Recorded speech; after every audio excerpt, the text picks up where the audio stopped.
Welcome to the Glenn Beck program. Tonight, part 3 in our 3-part series on the puppet master, George Soros. Last night, you saw the sheer size of this one man's influence. It is breathtaking. He has brought entire regimes and currencies down to the ground in flames. If you don't understand where America is heading, you will after tonight. And if you think it doesn't matter, well, this is a wrong show for you. I want you to know and remember this. In these last 3 episodes, I'm not making claims. I'm not asking questions. I'm not telling you statements of fact. What I'm telling you is watch George Soros in his own words. Where is the country headed? George Soros. The question is whether we need, and whether Mr. Soros and his foundations can help to bring more foreign influence into the United States instead of relying on what is essentially a balance between Democrats and conservative Republicans. I think you put your finger on a very important flaw in the current world order, and that is that only Americans have a vote in Congress, and yet it is the United States that basically determines policy for the world. That is a flaw in the current setup. It's a problem for him that people in China or France don't get to vote. Find out who sits in Congress. Is it for you? You need to make a choice. Mr. Soros has made his choice. I have made mine. Tonight, you decide.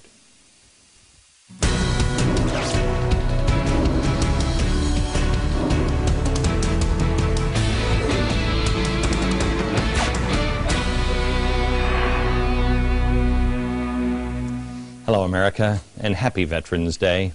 Veterans and Marcus Luttrell, I'm thinking about you today. Thank you for everything that you have done. Thank you, all of the spouses that struggle, and struggle hard, for our freedom. For our freedom to be able to say the things that we mean and mean the things that we say. For our freedom to be able to speak against or speak about the most powerful people in the world and not be crushed because you're the little guy. That's what America is about. To have a difference of opinion. And as George Washington said, meet on the battlefield of ideas. Tonight, part 3. Part 3 on George Soros. I'm going to recap, give you a little bit of new information here. I'm going to recap in the next 10 minutes, and then I'm going to ask you for your decision. These are things that you have to ponder. You can't just take my word for it. You have to decide, am I going to look into this more on my own? Am I going to educate myself? Or am I just going to put my head back in the sand and say, no, no, no, it's all fine, it's all fine, it's all fine? Because there is a choice. Who is George Soros? And is he involved in the changes in our country? And if he is, and if he's using his money to greatly influence our country, why don't I know about it? And do I agree with him? Maybe you do.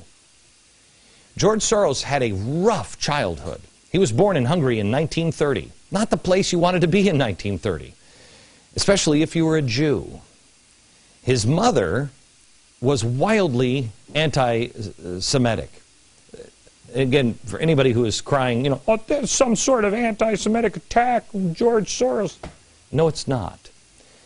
I'm not calling his mother an anti-Semite. George Soros did. Those are his words, not mine. Quote, "My mother was quite anti-Semitic and ashamed of being Jewish. Given the culture in which we lived, being Jewish was a clear-cut stigma, disadvantage, a handicap, and therefore she always had the desire to transcend it, to escape it." That is pretty powerful in a child's life. Both of his parents were non-practicing Jews. His real family name was not Soros, it was Schwartz. But what would you do if you lived in Hungary in the 1930s and 40s? Would you keep the name Schwartz? When George was 6 years old, the family changed the name from Schwartz to Soros.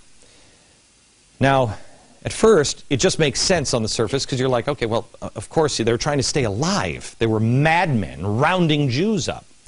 But when you look at the name Soros, it's an obscure name. What does it mean? Where did it come from? Well, it means to soar. But more importantly, it derives from Esperanto, which is a made-up trans-European language. It was started, I think, in the 1880s, and it was promoted by those who dreamt of a world free of nationalities. Get it? A world free of nationalities, an open society. His father was very much into this. That's how they picked the name Soros. So when George Soros was 14, his father basically bribed a government official to take his son in and let him pretend to be a Christian. His father was just trying to keep him alive.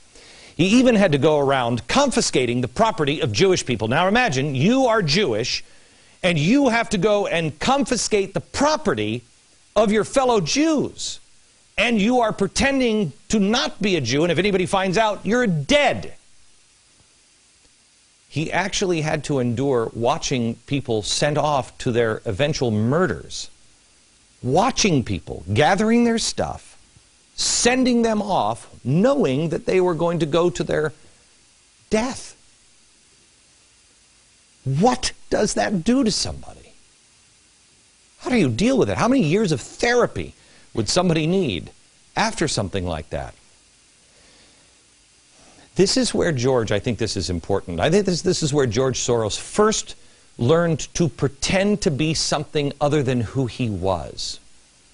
He had to. I am not blaming or questioning a 14-year-old or his parents for trying to keep him alive, trying to keep the family alive. I don't think anyone can understand what it must have been like to be Jewish in that scenario. Can you? Especially 14. I don't want to question the 14-year-old. I would, however, like to question the 80-year-old man who has never once said he regretted it, but more than that, he views it as the happiest year of his life. Again, not my words, his words. Listen. It was actually probably the happiest year of my life, that year of German occupation. For me, it was a very positive experience. It's a strange thing, you know, because you see incredible suffering around you, and in fact, you're in considerable danger yourself. But you're 14 years old, and you don't believe that it can actually touch you. You have a belief in yourself, your belief in your father. It's a very happy-making, exhilarating experience. I don't think I've ever heard anybody describe the Holocaust years like that. Maybe he's the most healthy man you've ever met. Maybe somehow or another he just got through it. But he also has spoken about how his experience in Hungary has affected his psyche. Listen to this. Did anybody tell you in Hungary why they didn't like Jews at the time? Oh yes, and that of course is something, again, very, very much a part of my psyche, anti-Semitism and you know, hatred of Jews, which was quite widespread within Hungary. Even to his own home. I mean, I would love to spend an hour. He's not going to come on in this program and spend an hour with me, and we'd have bigger fish to fry on this. But I would love to understand how it affected his psyche, having his mother basically agree, apparently, I don't mean to judge, with the Germans on hatred of Jews, being anti-Semitic in his own home. How has he navigated that? I'm not going to spend the time. I have invited George Soros to come on this program. He has declined. We have bigger fish to fry. Like, how does he view the world? But it sure would be interesting to explore how this affected his feelings on Israel, which he does not support. He donates so much money to organizations that speak out against Israel. Some stick out more than others. on the donations. But is there any connection there? I'm going to concentrate on the fact that I think the lesson he learned in that horrific year of 1944 was that if you hide your true identity, you can gain power, you can survive. And those who are seen as disadvantaged or handicapped and don't hide their identity, well, they don't survive. The next formative step in Soros' life was college. Now, this is where he attended the London School of Economics. Now, this is the same school that Hayek was from. He wrote Road to Serfdom. This is freedom fighter. But it's also the school where the Fabian socialists hung out. A Fabian socialist university, you remember. The Fabian window we told you about. This is the famous English Fabian Society. We took this picture, actually. Tony Blair was standing right here with it. Fabian socialists, what are they doing? They're heating the world up in the fire that they themselves are stoking. Why are they heating it up? Because they're about to hammer it and remold it nearer to the heart's desire. Fabian socialists are the American progressives. It's the same thing. Heat the world up, cause the problems, so the world heats up so you can remold it. So, which part of the London School of Economics does Soros favor? The Hayek side or the Fabian side? Which one? This is where he learned about an open society. The Open Society Institute, which is now his charitable arm. Sounds harmless on the outside, but, really, who doesn't want to be open? But when you listen to him at the top of the hour in the beginning of the program, we played that. Notice that logo behind him? That was his Open Society Institute. Can your institute bring in more foreign influence here in America? What is an open society, really? Well, you saw it a moment ago. The world has a vote in Congress. But you also saw it in his father, Soros, a world free of nationalities.